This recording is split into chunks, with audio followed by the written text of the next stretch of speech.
Yes, you are welcome back to the second segment on nationalism, and we are cruising on the flagship program this morning on ITV, and you certainly know ITV is the best. This morning again we are going to be taking a look at the controversy about subsidy removal and the expected hike in pump price of fuel. With me to take a look at this topic this morning is Mazi James Okorafor. He is a media practitioner, a university lecturer, and a socio-political analyst.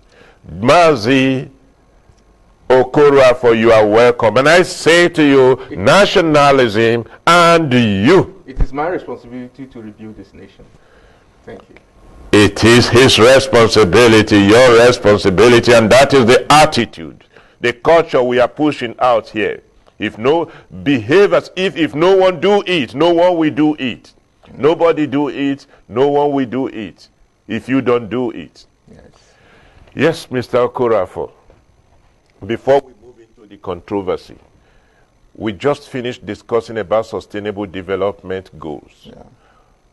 And I know you know what it is about. Yeah.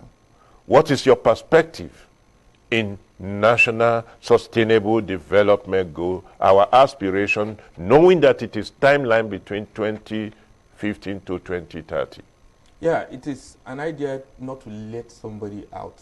It's an inclusive ideology. It is a system that brings everybody to be at equal footing. It is designed so that nobody will be left behind. And all the plans, all the strategies that have been enclosed in that concept, it is that everybody will participate at that minimal level where every provision will be made available for everybody to be included. As a nation, are we driving a right to attain that? Are we putting the necessary efforts as it should be? I will say that we're doing what we can, but I think we're not doing enough sometime. But the idea towards the sustainable goal is that at least we should try as much as we can to do that. Taking it from biology, you know that we always have that system that when we talk about ecosystem, we're looking at it, people that will not get involved, people who cannot reach. But the idea is that at least let's get at least 80% of inclusiveness. Let's get 80% of inclusiveness in order to drive aggressively towards attaining the sustainable national development goal. Controversy about fuel subsidy. I don't know whether you have noticed that many fuel stations now sells. The other day, the police, a convoy of police invaded a particular fuel station where I wanted to buy fuel, and they were using just only 2 pumps, but whereas they were having more than 12 pumps. But when the police people came, all the 12 pumps came alive and things of that nature. You don't blame the filling stations. We have a problem of government not being too open in terms of when to take their policy. We've seen how we take decisions in this country arbitrarily. You see, there's no synergy between stakeholders and the government and the stakeholders. For example, now you hear arbitrary change of things like electricity tariff and quite a number of other things that happen. The regime just come in and announce something. So you see, people don't begin to act in a particular way except there's history behind their attitude, where you don't take decision based, okay, let's come together, sit down and do some things, talk about it, and have a tentative date when we implement this policy. But you wake up one morning and an announcement is, so you see, the independent marketers are not acting this way, because you can't go to the market and buy fuel and put in your filling station, and in the morning and they tell you that the price has been changed, and you know what it is in Nigeria. So the issue is, if the government has a way of engagement with stakeholders and say, we are going to do this at this time, everybody is prepared. Like, for example, even when we talk about the subsidy, you discover that NLC has not been consulted before they came with the price they are going to do in 2022. So in stakeholder engagement is a big problem. So government feels that they have the big whip and they can whip everybody to line anytime they want. But it should be something that everybody should come to round table and say, this is what we want to do. At this time, this thing will happen. And everybody is prepared for it. And all this panicking will not happen. Taking a look at the controversy it is generating, the Pentecostal Fellowship of Nigeria recently said it is out of time, and it is not the right time for it, and things of that nature. The Nigeria Labour Congress, like you said, yes, they are threatening. The National Youth Council, the National Association of Nigerian Students, yeah, they are threatening, and things of that nature. What is your take? Do you think it is right to remove the subsidy now, or?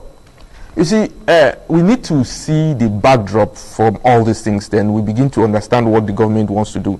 You talked, the earlier person who spoke, you were asking about our national budget. Now, we have made a budget and we have deficit.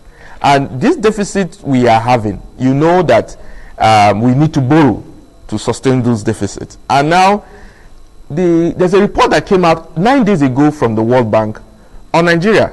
Now, the revenue to GDP ratio in Nigeria is dramatically down, is the worst compared to 155 countries, even worse than Haiti. 115 countries. Yes, even worse than Haiti. Now, you see that the World Bank made recommendations. And among that recommendation, they made many things. They said, you tax sinful goods, you reduce borrowing from CBN, you cut down on subsidy. And among all the recommendations made by World Bank, the first one that the Nigerian government is taking is subsidy removal.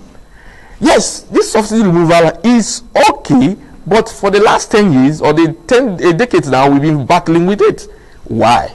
Because our critical infrastructures has not been taken care of. We have refineries that are not working.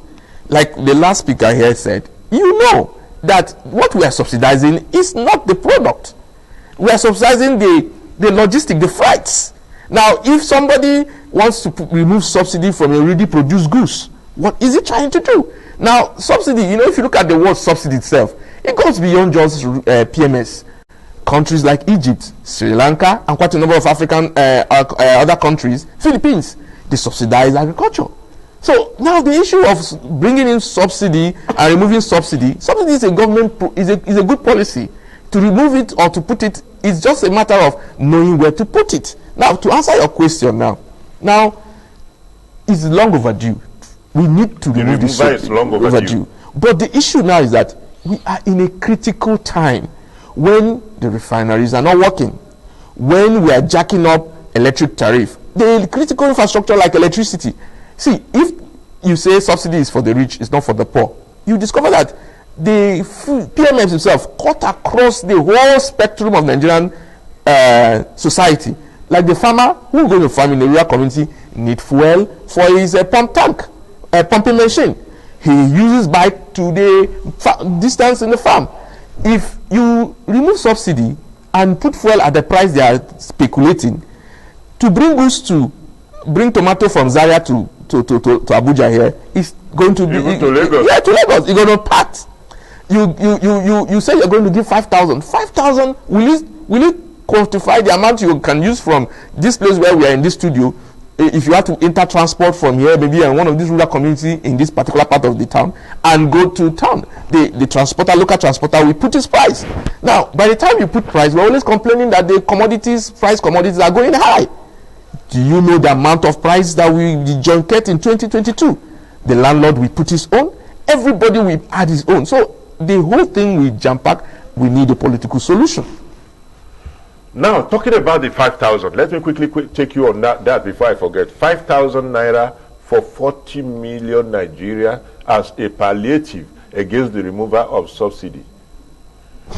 And when I put it under arithmetic, because I am not a good mathematician, arithmetical probability, I found out that if you're giving out 5,000 to 40 million people, and though they said it is going to be for 6 months, if it goes to 6 months, and I am tempted to believe that they want to extend it to 1 year. Now I decided to do it 1 year. Yeah. 5,000 per month times 40 million people, you are talking about 200 billion bill. Then 200 billion bill times 12 months, you are talking about 2.4 trillion. Yeah. And what we use as subsidy in 2021 is 1.8 trillion. As we so when you just suppose this, is this a good economic? Is this good for us economically? Is it a better alternative than retaining the subsidy since our refineries are not working? Please take us. Nigeria, as the last speaker said, we don't think things through. You see, I sometimes begin to wonder how, but I know we have some best brains around, and I will feel that by the virtue of some of us going out of country, going to seminars, listening to other part of the world, traveling around the world, we will have learned one thing or another. Now, earlier in the administration of the Muhammadu Buhari administration, the vice president were talking about modular refineries. I heard earlier this year that they were going to work on the refineries. I think when NLC was having an engagement within the federal government, they were talking about before anything will happen or removal of subsidy, they will work on the refineries. The refinery, at least we will have our local production before anything happens. Now, you see, this amount of money we're throwing every time we are planning to spend money, I don't know why we have this penchant to want to throw money, share money. The question comes back is that how did we manage during the COVID time, how did we manage the palliative money, how even the school money, how much have we monitored it, how have we used it very how can we even identify those yes. So you see, I just see people creating innovative way to do things and justify some things they want to do. I was thinking that if this is the amount we want to spend, why can't we just go, since we have gone on borrowing, why not we go and borrow this 2-point-something trillion we're talking about and build a new refinery? Or even let other modular, or give license to people, or create a level playing ground where the open market operation, where pricing regime is determined by the market, for people to start producing the fuel or whatever we want in the country.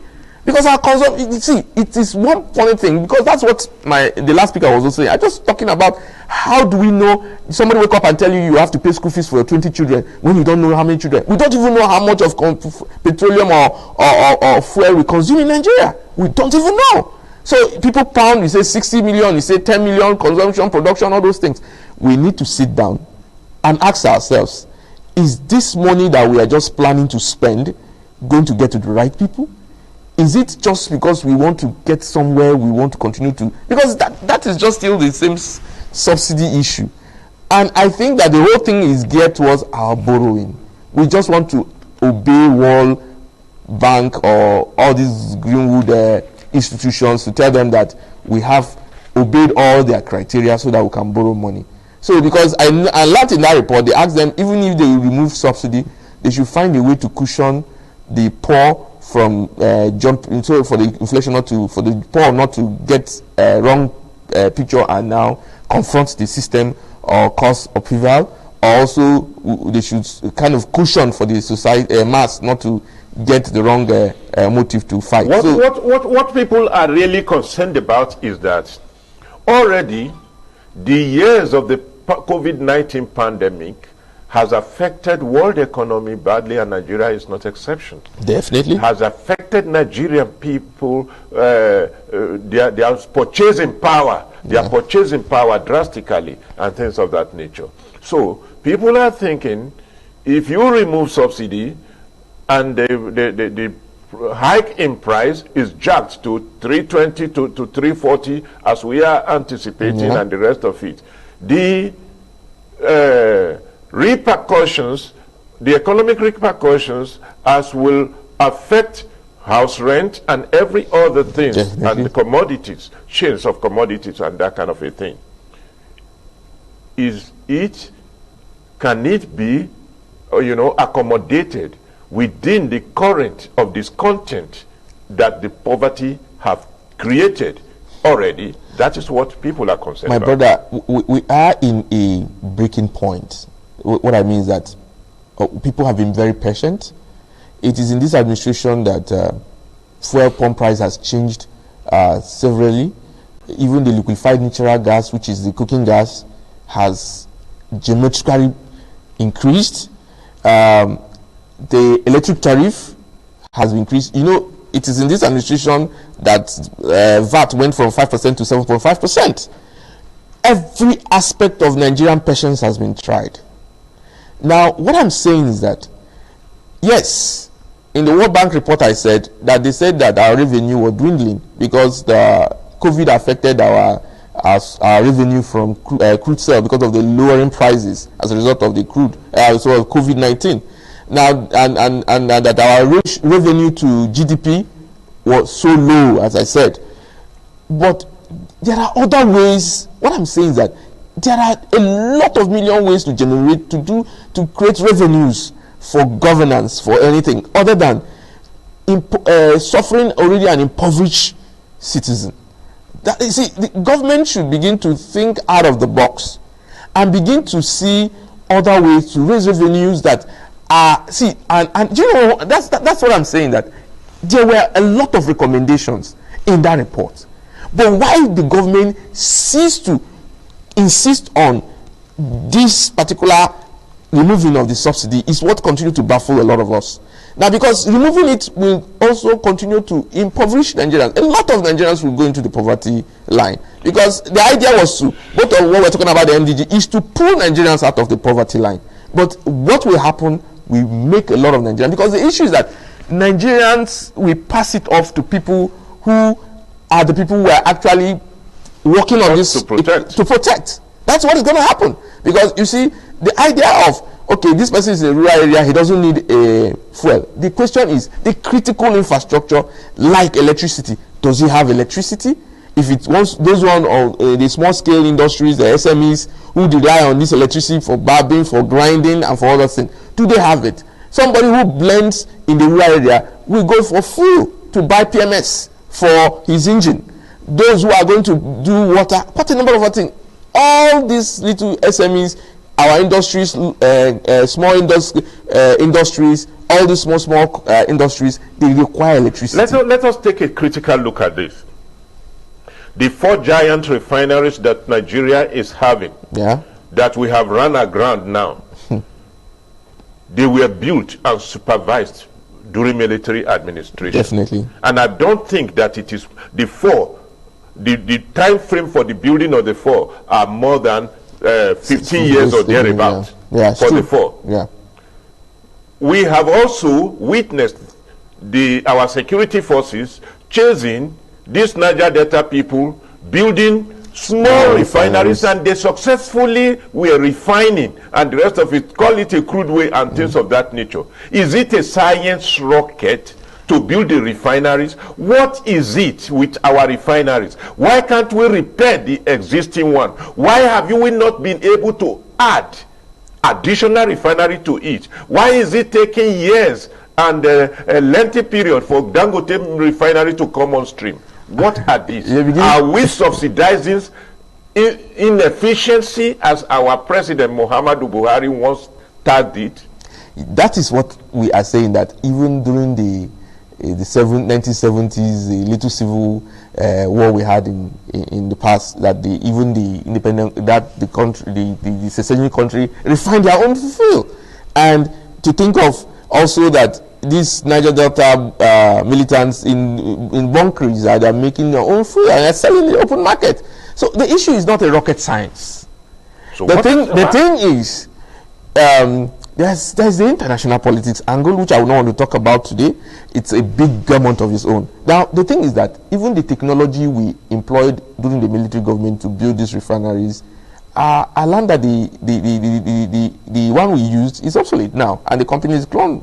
And that's why the turnaround maintenance is not even adequate, because sometimes they have to use fabrications to do those things, and before you know it, the thing is gone. Now, the issue is there are a lot of vested interests. I want to say that, because even the new policy of removing subsidy is probably next year Dangote refined product will enter the market, and for the government to open market, to liberalize the market, to be able to allow independent participation in the downstream sector, as the act has been elaborated, so that government will not participate on pricing. So I think that's where Nigeria government is trying to unbundle the whole thing, so that independent marketers can now come and make it attractive for competitions to come in. So if we are selling at 350, somebody refines at 200, another person will refine at so time. So to liberalize the market and deregulate it. I think that is the idea. But the thing is that it is not good now, because a lot of other things are jumping up and down there and there, because people are really getting to that brim, and allowing it to work with open market operation, or allowing the market to determine the price. It's very critical for now. Many times the governments have tried to explain their front that the subsidy we are paying is depriving the government necessary revenue to be that could be invested in other angle of infrastructure and the rest of it. Your take on this? The government is not paying for subsidy. Sorry if I put it from an academic point of view.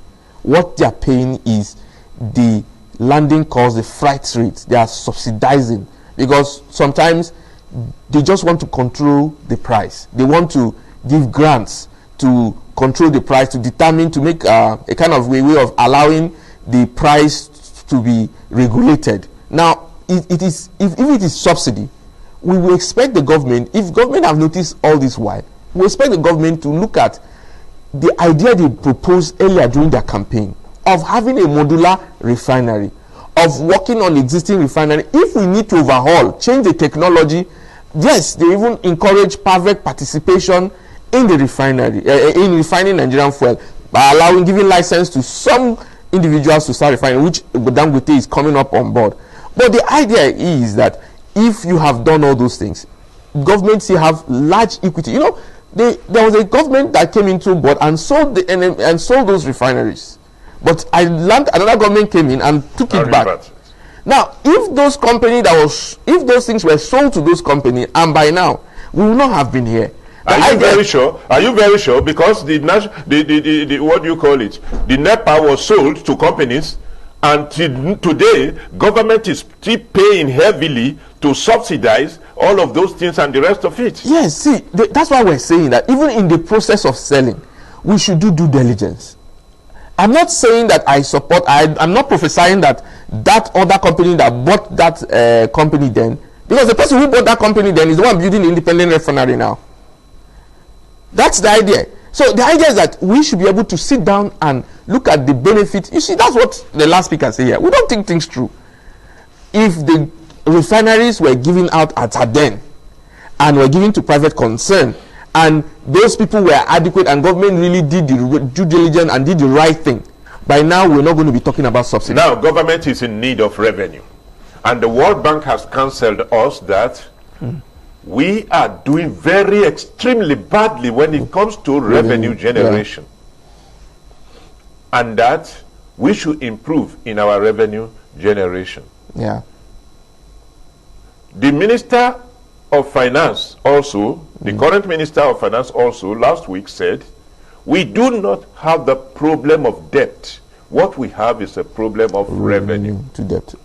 Taking these two into considerations, what is the problem with generating revenue within the scope of our, what do you call it, our population, 200 million population? So it's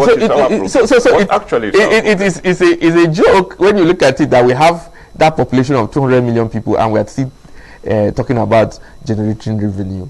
Now, you see, before we talk about even generating revenue, we should ask ourselves, what where do we keep our revenue? Do we have the pockets? Even the machines that generate this revenue, how tight-proof are these machineries? We have so many ways. The other time we were talking just not too long ago about the stamp duty. Earlier in the morning you talked about stamp duty. If you know what revenue that can be generated from that stuff. Even disobedience. Common disobedience. Let me just take a cursory view of disobedience, how revenue can be generated. Do you know that most time beating traffic, doing all sorts of things, walking across highways where there is a walkway up, if we cite cameras, detective cameras and all stuff, that we can generate revenues. We can generate more revenues from our population. Now, you see, there was a question you asked the last speaker. I was telling you that the volume, why industries and all stuff were leaving the country because there's no volume anymore. Do you know how many countries? See, there's no way you can generate revenue in any country without the small scale industries, small scale businesses, SMEs, because these are the people that we employ people, that we pay people, that will do business, and you receive tax. How much? You see, there was a campaign, during the campaign time, I was listening to a particular presidential aspirant, and he made something. He said, how much is government willing to bring out to bankroll small businesses? How much government is willing out to bring out to give us as a stimulus plan to critical sectors where revenues are generated? Now, we watched Kaduna cotton textile industries die. We watched a lot of people, companies, Michelin, leave the country to a neighboring country. We even watched Dangote moving his assets to neighboring countries. So the issue is that there are some things we need, even our ease of doing business. You want a CAC document. Thank God the vice president came up and did some automations, which we get. Coming to get things in Nigeria done. See, that's what, if you read our World Bank report, discover that the ease of doing business in Nigeria is tough. People can't come to Nigeria to do business because there's so much protocols. Somebody will come with his money to do business, and you're telling him, bringing conditions that are not obtainable in other parts of the world. So these are the things that are cutting revenues. Our diaspora returns. How are we treating our people outside the country? That some of us have issues outside the country. How do we direct? Some of them are just keeping the funds. So our diaspora returns is one of our revenue generating points. Some experts says that apart from inappropriate revenue generations or things of that nature, that there are gross inappropriate remittances. That is, there is gross deprivation of revenue to the government by agencies, parastatals, even ministries, to the extent that even ministries are padding their, what do you call it, their payout vouchers, yes. you know, which goes to workers. Even President Muhammadu Buhari, spoke about it this week, and things of that nature, and that they will be punished for those kind of a thing. So when we take all of this, is our problem lack of those revenue or unwilling to remit them to the government? So this morning we were talking about ICC detecting what the National Assembly, ICPC, yes. Yes, ICPC was detecting what National Assembly was not able to detect. And it is endemic. See, that's why we say we need to introduce technology. See, if you see how any business why is the banking sector this today, you might do transaction without coming to the bank. You can even do transaction on the street because they have automated every process. There's a less human factor in the process. Now you come to a typical government parastatal or government parastatal where money or a point of port. You pay. You meet from one desk. You sign one document from one desk. By the time you sign 10 desks, all those points are making requests, and because of there are so many revenues that are leaking pockets there. So when you automate government processes, where I have to go somewhere and make payment, and I present the document, and I have ease to move, but go to the airport and see, because of many places you are going to stamp your this one check. Yesterday, I was listening to aviation minister. They were talking with the aviation sector that there are so many security checks on travelers, people who use the airport. Because of immigration wants to be there, custom wants to be there, all the NDLA wants to be there, NAVDA wants to be there. So you must pass through all those decks. So as you are passing through all those decks and there's anything that has to be remitted, you know that that's a leaking pocket. But if you have one system that checks everything and technology that accepts the payment, you know totally that just like what you're saying now. The ex what do you call it? The former Controller General of Immigration raised that issue within this week. Yes. He said there is necessity to automate revenues generations of immigrations and all government agencies in order to block leakages and the rest of it. Do you subscribe to that? Definitely. This is what other part of the world is doing. This is how you block leakages. Because when there is automation and there is technology behind backbone, nobody can touch it. And that is why every transaction, you can trace it back. And you can say this is where the payment was made, and that is how it is. And that's where banks are doing well, and that's why most private concerns are doing well. But even within the banking sectors, there is also conspiracy to deprive the federal government of Nigeria of revenue, because these issues of stamp duty, President Muhammadu Buhari magnanimously haven't discovered the massive leakages in the areas of the stamp duty, employed and contracted an expert for recovery of the stamp duty amounting to almost 20 trillion, which Ireland has been recovered. But even when it was recovered, the president directed that a separate account should be opened for it, for that money, to warehouse that money so that they can continue to mainstream it into that account in the central bank. That order was not carried out.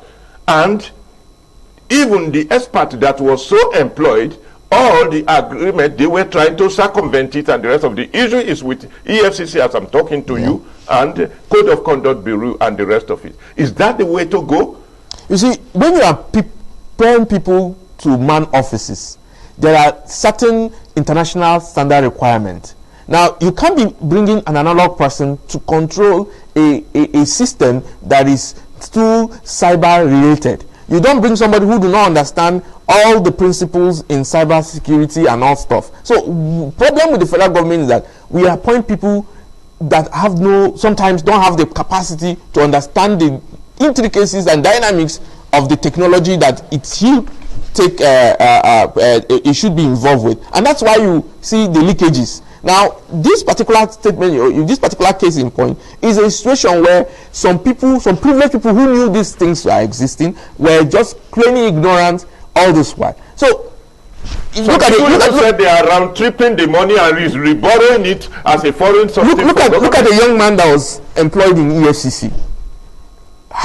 All this while he just took office. Look at the decided cases. How many times have they been on the press? And he's working. So we're talking about putting the right people in the office. It is not, a generation never knew what technology was. But a generation who understands technology and lives with it, and they use it. So when you do anything wrong with it, they can catch you.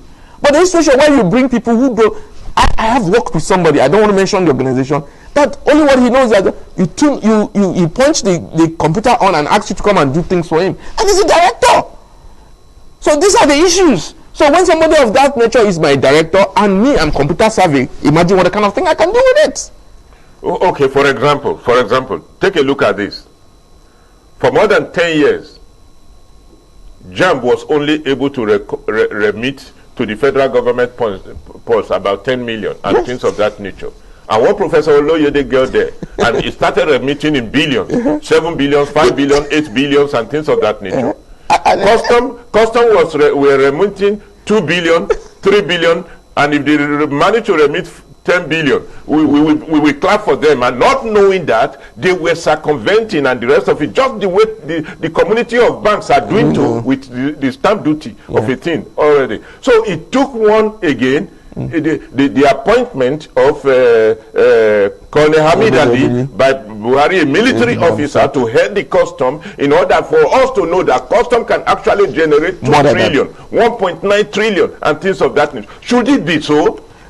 That's why I said, I see buttress the point I made earlier on, that the person going to lead an organization, a parastatal, to somebody who understands administration is. Last 3 weeks or so, I put on my DP about Kwantagora, and people were asking, why do you know this man? I say, I like this man because he was one person that, if you look at his way of life, he's somebody who will want to stand for what is true, what is just. And I remember when he was being made a minister here, that somebody wrote a petition that the man is too strict. The man is somebody who understands the office, understand there's a difference between my life and the office life, and he follows it to the latter. Now, if we're appointing people now in this century, they should be those days we have School of Strategic Studies in Jos. That every leader, how many of our leaders go to that school? That's the question. You don't become an administrator or a leader without going to learn strategic studies, understanding the requirement, the responsibility, and the onus that it takes you to take that position. And that is the idea why those kind of schools were set up. So that you understand that there are components. There are a lot of components that makes you a leader. So when you go climb the office, it's not just to sit down and give directives, but they'll be able to monitor all the activities of the organization. I am going to ask you a very sensitive question. What Nigerians are saying, the issues of the subsidy removal. Yeah. Some people say that some political element, rather than economic interest, altruistic economic interest, some political elements want to rock the boat for President Muhammadu Buhari. That is why they are pushing him to remove it at this particular time, more so because 2023 is coming. Do you share that view? That's why he's a political They said advisor. they want to create a divide between him and Nigerian people that are his major mainstream. That is why his political advisor and economic advisor are there. Because you see, there's something about, it's a decade now, 10 decades now, that almost a decade now, that we have been asking for subsidy removal. And every other leader has worked on that, on a tightrope, and tactically avoided it. Now, if he wants to take it, which I think it's at a bad taste at this time, when critical infrastructures are very, very, very down. Now, if you take it, what happened during Goodluck Jonathan's increment time, you can't predict it. You can't predict. It's going to bite hard. What is going to be your final advice, both to Nigerians and to the government, regarding this issue? In subsidy removal, I would think that the president has the will. He means well for Nigeria, and I think he should go back to the promises he made and think about how to revamp these refineries and also grant license to more modular refineries. I'm telling you, a lot of Nigerians were willing to go into the downstream sector if it's deregulated and if they're given an enabling environment. I can't see why we should have only 4 refineries or 5 refineries. Nigeria is 200 million people. We should have more refineries, and even go to the creeks, ask those young men if they are willing to refine. We give them more money and buy better technology to refine. And if we have more fuel coming into the country, I don't think government will have any business importing fuel. Thank you very much, Mazi James Okoroafo, a media practitioner, a university lecturer. It's been wonderful talking with you on this issue. Yes, rounding up nationalism and you this morning, let us get our refineries to work. Let us get the appropriate revenue that can bake a larger cake for 200 million Nigerians. And I want to tell you that the security, peace and security of Nigeria is tied to the degrees of our economic viability and ability to fend for our citizens. Let us get the infrastructures to work. Refineries, building refineries, repairing the existing one are not nuclear rocket science. We can do it. And we know our president meant well. Whichever way, let us do the right thing. Don't change this channel and keep faith with us next week when we return on this platform with Nationalism and You. I will remain your host, Ebenezer Oyetakin. Okay.